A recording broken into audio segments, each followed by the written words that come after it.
G'day, I'm Sean and welcome to the all-new CarExpert podcast. Now we have a really fast podcast for you today. We're going to be talking about muscle cars, supercars and race cars. Now, joining me, fresh from Charlotte Motor Speedway, is Scott Collie. How you doing, Scott? Sean, if you're not first, you're last, baby. Shake and bake. I'm a convert. And joining us for her debut on the podcast this week, the master of office snacks and viral content at CarExpert, Jade Credentino. Jade, welcome to the CarExpert podcast. It is so nice to be here, and I got the two best in the business, so what more can I Jade knows how to get invited back. You can come back anytime. No matter what happens today, you're welcome back. Scott, you've just come back from the States. How was your little jaunt over to North Carolina? Yeah, it was awesome.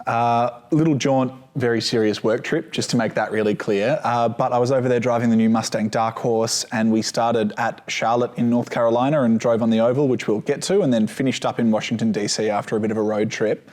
It's part of the States I haven't seen before. Very, very interesting. We also had a bit of NASCAR exposure, which was awesome fun. Very cool. We are going to talk about that. We've got a lot of that coming up, so stick around. But Jade, we're going to get started. Nick, you broke a story fresh out of South Australia about some interesting laws around supercar owners. So we want to tell us a bit about that. Yeah, so it was actually really interesting. Based on an accident that happened in 2019 where a pedestrian unfortunately lost their life from being hit by a supercar, the South Australian government decided to reform a lot of their road rules and a lot of their road laws. And so now we have all these road rules that have come out, and the most, I guess, shocking one, or one that, people are kind of up in arms about, is a special license for supercar drivers. So Lamborghinis, Porsches even fit under that, Maseratis, Bugattis, so it's very interesting. So just to fill you in, if you are playing along at home, they're going to call it a U-Class license, and basically if you drive a high-powered vehicle that's under 4.5 tonne GVM but over 276 kilowatt per tonne, which is cars like the Aventador, the 488, McLaren 720S. The one that surprised me was actually the 911 Turbo S. I didn't realise it was quite that powerful.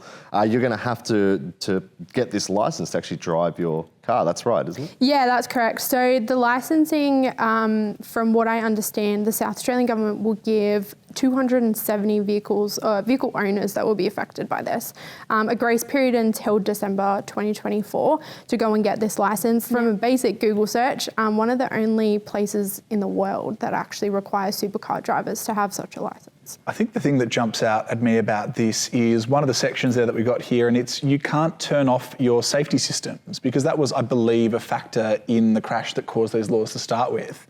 So if you do disable your ABS, which is pretty difficult to do, but your autonomous emergency braking, stability or traction control, you're actually liable for further punishment in South Australia in these vehicles relative to if you'd left them on. And I can understand the logic behind it, but I also know that it's a really easy thing to do in these cars. BMW has a button in its really powerful cars where you press it and it turns everything off because you're on a track. But obviously people use that on the road as well.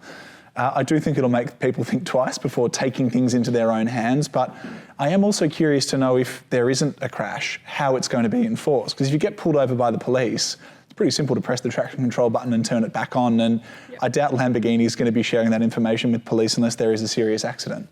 That's a good point. One thing, I do want to come back to how they're going to get the licence in a moment, but just on that point, I think the hooning laws are quite strong in a lot of states in Australia, so could they potentially impound the car under hooning laws and then check the computer? Like we know they do after an accident, they check the computer logs. So is that something they could do? Potentially. I don't have a good answer for you because I'm not a South Australian lawyer, unfortunately. But yeah, I think obviously that this is something that only really comes into force over a certain sort of threshold. It's not as if you're driving down the main street in your supercar, you're going to get pulled over and asked, hey sir, do you have the traction control on? So maybe we're playing in the margins a little bit. I just do find interesting now that the law is extending beyond just the outcome, and it's looking at the inputs that led to it as well in your car. And I wonder if it's something other states may look at. I do hope so. Now, I'm a big believer that if you kill someone in your car, you should serve a very hefty prison sentence. There was an incident in Sydney a couple of years ago where someone driving a McLaren did hit a cyclist, caused them, they didn't kill them, but they caused a lot of damage to that poor cyclist. And they got a 12-month prison sentence, which is terrible. That's not enough, in my opinion. If you shoot someone, you go to prison for a lot longer than that. So I think they said 5 years for a basic offence, 7 years for an aggravated offence, which is like driving under the influence, turning off these safety systems. That's Yeah, correct. So another interesting point is that in 2019, when this accident happened, from my understanding, the driver only got 12 months. That was the maximum penalty for basically killing someone with a supercar at that time. So that's also why this law has now been, introduced, and they've also increased the maximum penalty punishment time. They've also changed what they define as an aggravated offence. So definitely head over to the CarExpert.com.au website and you can find all the information there. But it's really interesting to see what they define an aggravated offence versus a basic offence, because some states wouldn't even classify certain, parameters as a basic offence. So they've really honed down on how strict they're going to be on these drivers. Can we just sort of hone in on the fact here that I actually don't mind the idea of, if you have a really powerful car, you need some understanding of the damage that can cause, because cars in general are getting more powerful, but it seems like every day there's a new story of someone with a really fancy, fast car doing some sort of damage, either showing off and crashing into something stationary or actually hurting someone. This is around the world, not just in Australia. But all cars are capable of doing damage, even from a little Kia Picanto with a long enough run-up all the way through to the really high-end stuff. If we're acknowledging now that if you can cause damage with your car, you should be more aware of that and be trained better, surely that's an acknowledgement that maybe everyone needs better training, and maybe this U-Class licence or whatever goes into it could just become the baseline for everyone getting a licence in South Australia. Yeah, I think so. One of the things in terms of getting the U-Class licence, it's proposed that they'll have to do an online test to get it, right? Yes. That's excuse the language, crap. Everyone knows that you can't lie in an online form. It's like when you log on to jackdaniels.com and they say, are you 18? Yes or no? Yes. It's impossible to lie there. So I think that's a huge problem. I mean, I understand that if you have a supercar, there's a very good chance you've probably been to a track day. Like if you purchased a Lamborghini probably taken you to a track day. But like, it's still not teaching you the handling characteristics of a car on a road. So I don't know. Just as an example, if you want to operate a drone for filming purposes that weighs more than 2 kilograms, you have to go and spend 10 grand to do a 2-week course and get a whole heap of certifications to actually be able to fly that drone. Now, you still can't fly it over people's heads. You still can't fly it in the airports without proper permission, but it's a very strict licensing scheme to be able to do that. But yet you can get in a 2-ton missile that can do 300 kilometers an hour after sitting a BuzzFeed quest. Like that doesn't make sense, does it? Not really, no. But I do think it's a step in the right direction, because it is at least forcing people to be conscious of what can happen. And I do think part of the problem with cars in general, not just these supercars, because I don't want to demonise the people who buy these cars. A lot of them are real enthusiasts who have worked really hard to earn them, and they're not out to do any damage or do anything stupid. I think we need to say that.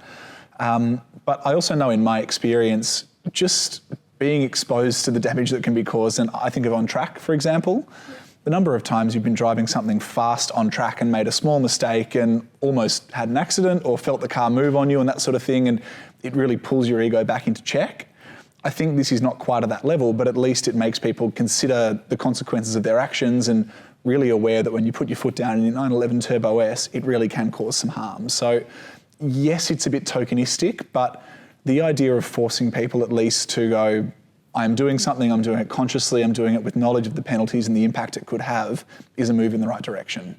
Yeah. Look, I feel like if they're going to introduce a licensing scheme, they should do it properly. You can't just do an online course and get a truck license. So it seems like it's just from my personal opinion, it seems like they're not quite going far enough. And like you said, I don't want to demonise supercar drivers. A lot of them are lovely, lovely people. But yeah, it's still a car that, it handles a bit differently to a Picanto, for instance. I think it'll be interesting to see also to the level of detail they're going to go into, because a Lamborghini compared to a Porsche 911, they're very different. They handle very differently. The power to weight ratios can also be very different. So I think it'll be very interesting to see when it does come out, even just me having a basic understanding of how these cars work and in certain situations, whether the information that they quiz you on and the information that they give drivers, whether that's adaptable to all vehicles or whether it's going to be specific to, specific Lamborghinis or Porsches or whatever. Well, while we're saying that there should be stricter licensing for fast cars, let's move on to Scott's little trip to the States where he drove not quite as fast a car, but so spec. tell us a little bit. So you flew over to North Carolina, which is the home of Charlotte Motor Speedway, which, if you are racing enthusiasts will know, is the home of the Coca-Cola 600, which is an insane NASCAR race. It's 600 miles around an oval. The average speed is 193 kilometers an hour for 5 hours straight. I presume you didn't quite reach those speeds in the Mustang? Went faster than that. Oh, did you? We did. So, yeah, Charlotte is the home of NASCAR. It's home to the NASCAR Hall of Fame, which we went and had a look at while we were over there. But that Charlotte Motor Speedway is pretty ingrained in the racing culture. So it kind of made sense for Ford to launch the Mustang there. We got to drive on the Roval. So it's a combination road course and oval. You start in the pits and pull out straight onto the banking, which is 22, 23 degrees, something like that. It is properly steep, and it's completely sort of eye-opening when you first hop up on there. We went round in a bus to start with, and it felt like the bus was going to topple over. Everyone was on the right side, just in case. Yeah, hanging out the edge. But yeah, fastest I got around the oval was 133 mile an hour. It's about 215 k's an hour. And then from there, you're braking into a hairpin and you tuck into the road course. And yeah, the Mustang is pretty quick. It's got a 5-litre Coyote V8, still naturally aspirated, but it's now got 373 kilowatts and 567 Newton meters. So it's the most powerful naturally aspirated Mustang ever, isn't it? It is. Yeah, that's wild. Ford keeps sort of turning that engine up. We actually spoke with some of the people behind the development of the car, and they said they looked at a hybrid or a plug-in hybrid and then just landed on more grunt from the V8. So they looked at a hybrid and laughed and then, said freedom and kept going. But they have made some changes. So the 6-speed manual in this car is a Tremec gearbox. The Mustang GT, which is sort of the more road-oriented one, gets a Getrag gearbox. It's a little bit less track-focused. They've also made some tweaks to the 10-speed automatic. It is definitely better, but it still feels determined to try every single gear. In a car like this, which has got 5 litres of displacement, so much power, so much torque, you need about 3 gears. So the fact it's got 10 speeds is just too many. But it's sort of a heavy step forward from the last car, which was the Mach 1, and it really does feel like an improvement. So I think a few people are divided on the looks. I'm not a huge fan of the looks of the Dark Horse. I think that they've got a bit too much plastic, like black plastic on the front, looks like it's wearing eyeshadow. But the funny thing is I look at the V8 Supercars Mustangs and I think they look fantastic. So Jade, what do you think of the looks of the new Mustang? It's hard because I feel like I just get constantly surprised every time we get something in our emails and something's been revealed. I'm like, wow, I wasn't expecting this. Look, I think Ford has done a good enough job that people are still going to buy it. They're still going to look at that and be like, yeah. Hey, it's not so ugly that it's unbuyable. Exactly. So yeah, look, I think they're going to buy it. Is it going to appeal to everybody? Probably not. Like you said, maybe a bit too much eyeshadow, but it just looks like it had a good night out. So that would be what I would say. I think also having seen it in person, there are bits of it I don't love, but compared to the last car, it's a really interesting evolution. It definitely looks a little bit sleeker is probably the word for it. It doesn't look as dopey at the front. It's a little bit sort of sharper, the lines along the side of it. Some of the eyeshadow stuff I agree with, but the red car we drove in particular, I think we've got some footage going somewhere here. If you're watching on YouTube, you can see, we'll show you an image right now of the red one. But it actually looks really neat in person, and the black highlights, provided you don't get the appearance pack, which gives you extra black stuff, they're not too much. So I was kind of with you in the pictures. I wasn't a huge fan, but in person, it really won me over very quickly. The other thing that is, I think, a big winning aspect, something the old Mustang was a bit delayed on, was getting good infotainment. Now, this has gone to a full digital dash and instrument cluster, hasn't it? Yeah, so that was one of my big worries, actually. One of the cool things about the Mustang is that it still feels like an old school muscle car. And the last one had that classic 3 air vents at the top of the centre stack. It had what looked like hooded dials. They weren't after the update. The new one is very modern inside. You get a wraparound display with fewer buttons.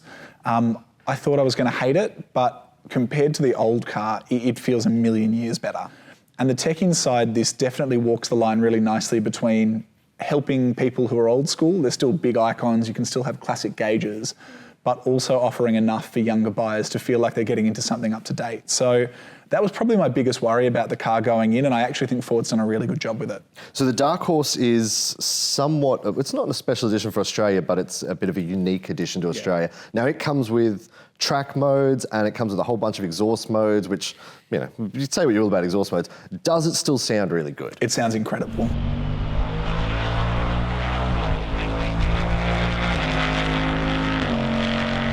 Good, because that's important. It absolutely is. And it's part of the point of this car, right? Even if people aren't going to take it on track, they want it to sound like a classic muscle car and look like a classic muscle car. Ford has given you a range of modes. There's quiet mode. It's not that quiet. It still sounds like a V8. And then all the way through normal, sport, and track mode, which apparently is for track use only. Yes, track out of your neighbourhood. Don't use that in South Australia. Yeah, get you in all sorts of trouble. Great in a tunnel though, right? It's track use only in the same way that the lasagna I plan to eat for lunch is for 4 people. Yeah. It's used whenever you want. It sounds fantastic. It's also got auto rev matching. On the road, get rid of it. Just get rid of it. You say that. On the road, I agree. I turn it off in a manual car on the road because I like doing it myself. But braking on the banking, again, wrong side of the car, going fast, wall right there. I was pretty grateful for the rev matching actually because there was enough going on in my head. So. Fair enough. A car like the Mustang is meant to be approachable and meant to get, people sort of, I suppose, feeling like heroes. It's the sort of car that the people who buy it aren't hardcore track nuts, but they might want to do that stuff.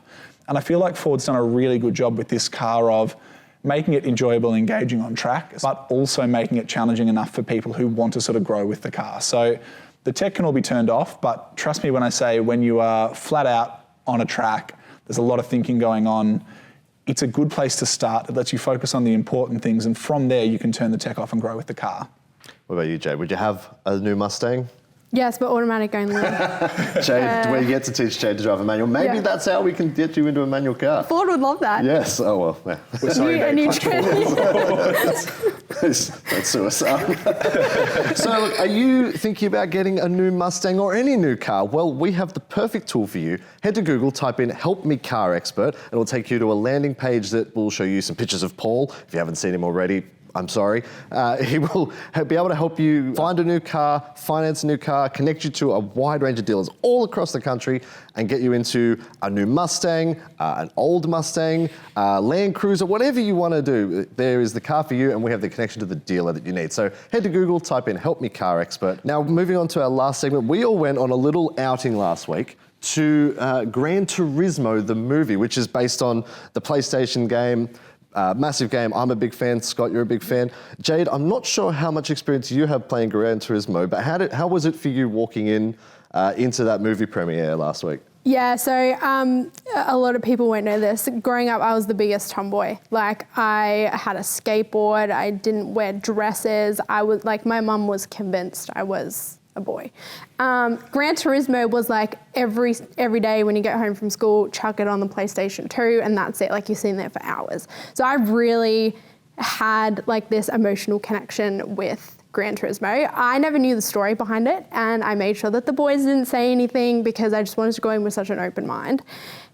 It was cool. I think I had to take my marketing promotion hat off and try and enjoy it for what it was, because there was a lot of product placement and there was a lot of, I guess, Nissan trying to make it about Nissan, which wasn't bad. It was just obviously seeing it from where your everyday person will see it from. I rate it. I told my dad to go watch it. He hasn't watched it yet, but I'm very keen to hear what he has to say. So if you haven't seen the film or you don't know anything about it, we'll play a clip here. This is from the movie thanks to Sony Pictures.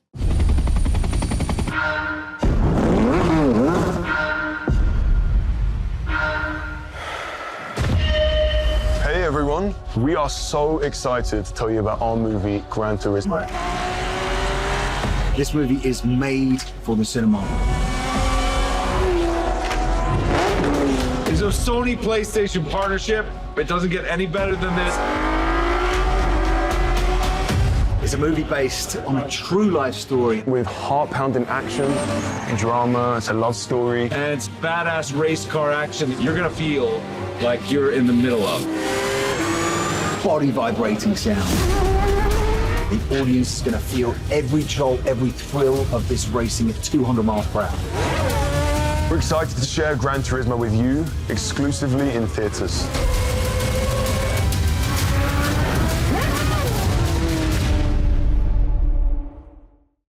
The fun fact about the film is Jan actually came and did all the stunt driving for the movie. Yes, that was cool. Basically playing himself in the race car, because obviously actors in race cars is not good. One thing I loved about the film from a filmmaking perspective was they put real cameras on real cars and drove them on real racetracks. Technically, it was a really, really beautiful film. What did you guys think about, like, from that perspective? I thought it was beautifully shot. One of the problems with these racing movies is often that it feels really fake or forced. And I think Rush was probably the movie that took a big step forward and showed people that with the right investment it's possible. It's an awesome movie about James Hunt and Niki Lauda. I did have some frustrations with it. And this is as someone who plays Gran Turismo, but also someone who just likes cars and driving fast. For all of the beautiful shots and the detail and some of the stuff about GT racing that was really real, the number of times someone was going flat out down a straight and then downshifted and started going faster again, really Fast and Furious style. It's the Fast and Furious effect, isn't it? Yeah. I completely lost count. And that drove me absolutely insane, because if you are going at flat chat down the Mulsanne straight, you can't just drop a gear and go faster. That is not how that works. Yeah. I was also a little bit frustrated with the lack of detail, and that's because we're car nerds and gaming nerds when it comes to Gran Turismo. But Jan went from one of the fastest drivers in the Gran Turismo world to one of the fastest drivers in the road world like that, and then he went from GT to Le Mans. I don't know about you guys, but the jump happened really quickly for me. Yeah, it's a short movie.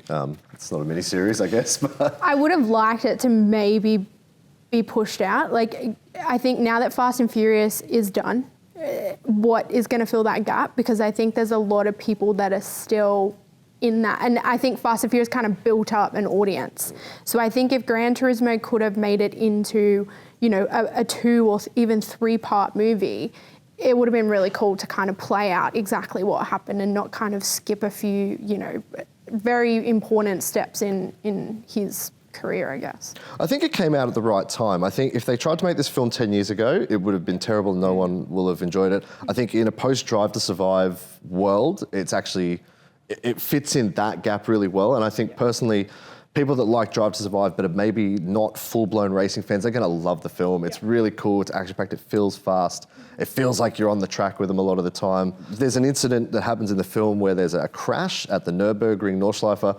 I went and found the footage on the internet, and watching the footage on the internet and watching the scene in the film, like, they nailed it. It is exactly what happened. And you watch the movie and you remember that scene, you sort of go, whoa, that's a bit crazy. I think I started crying. Like, I turned to Jack and Jack was normal. And I was like, am I the only one that is like, this is so sad? It was brutal. Like, it's a brutal scene, and they do it, like, they did some things really, really well. I feel like some of the things that were a bit of a letdown, like the bad guy felt a little bit 60s James Bond villain-y. Yeah, the gold-plated rich car, basically. Yeah. I get what they're going for. Like, it's a bit of a stereotype, but it's also, as a race fan, I feel like it's old news. yeah, it doesn't feel quite reinvent it. You've got an opportunity here to create a character that is going to be memorable for the movie, and I feel like he was, but it was a bit meh. Like, yeah. It was like, I expected him to be like the way he was. Look, as car movies and video game movies go, it was a pretty good one, because Sony's previous attempt at a video game movie was Uncharted. And having played all those games, I can tell you Gran Turismo was a much, much better take on that formula. Yes, I think that they were self-aware enough with this movie that it was actually quite enjoyable. So yeah, I think credit to Sony and PlayStation for putting this one together. Credit to Neil Blomkamp. It's amazingly shot. It's a really beautiful film. I think it's a great Sunday afternoon flick if you're looking for something. If Oppenheimer's a bit too dark for you, maybe go and check this one out. But it does make me think a little bit. What is your favourite car-themed film? Jade, I think you've got one picked out already. Yeah, I want to see what Scott has first, and don't take mine. I'm going to guess maybe Cars. Yeah, no, you know what? There's a story behind it, and it is not for the cameras or the audio, so I'll tell you that later. Okay, perfect. That's for the Uncut Later podcast. It's very embarrassing. Yeah, it's very embarrassing. Ciao, right? Yep. God. If you're not first, you're last. Probably Senna, which is more of a documentary, I realise, but... it's kind of cheating, but okay. It is cheating a little bit, I realise, but it is just such a beautifully put together movie about someone who is so significant to motor racing.